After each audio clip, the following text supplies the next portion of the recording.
আজকে দুপুরে রান্নার ভিডিওটি আপনাদের মাঝে শেয়ার করতেছি। আসসালামু আলাইকুম, সবাই কেমন আছেন? তো এখানে আমি চিকেন রান্না করব। তো চিকেন রান্না করার জন্য হলুদ, মরিচ, লবণ এগুলো দিচ্ছি। তো রান্না তো সবাই পারে, তো আমি আমার ভিডিওটা আপনাদের মাঝে শেয়ার করতেছি। আমি ছোট মুরগির বাচ্চা রান্না করব। তো ফেসবুক নিয়ে বলতেছি, যারা ফেসবুকে কাজ করতেছেন বা কাজ করবেন আগ্রহী তাদেরকে বলতেছি, প্রথমত মিউজিক দিবেন না, 1 নাম্বার। দ্বিতীয়ত 2 নাম্বার, নিজের ভয়েস দিয়ে ভিডিও ছাড়বেন। এরপর প্রতিদিন 3টা রিলস ভিডিও দিবেন সম্ভব হলে, না হলে 2টা রিলস ভিডিও দিবেন, একটা বড় ভিডিও দিবেন।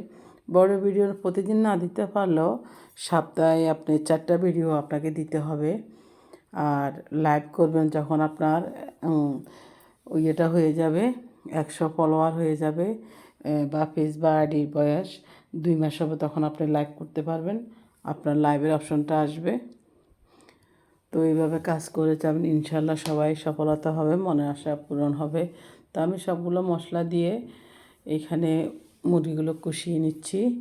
একটু পানি দেব, এটা তো ছোটো মোরগ, তো বেশি করা লাগবে না। আমি প্রথমে মশলাগুলো কষিয়ে নিয়েছি, এরপরে মোরগগুলো দিয়েছি। এগুলো ছোটো ছোটো মুরগির বাচ্চা, 5টা, এখানে 5টা রান্না করতেছি। আসলে ছোটো মুরগির বাচ্চা খাইতে ভালো লাগে। তো আমার মুরগিগুলো কষিয়ে নিচ্ছি।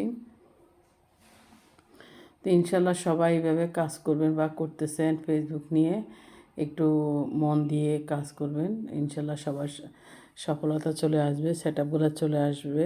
তো আমার এটা পেজ, আমার পেজে এক্সট্রা সেটআপ পেয়ে গেছি। 5,000 ফলোয়ার আমার পূর্ণ হয়ে গেছে ইনশাল্লাহ, আর বাকিগুলো পেয়ে যাব খুব দ্রুত।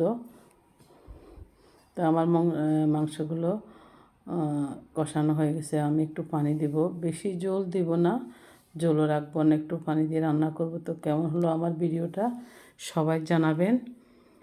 আজকের জন্য এখানে বিদায়, আল্লাহ হাফেজ, ভালো থাকবেন।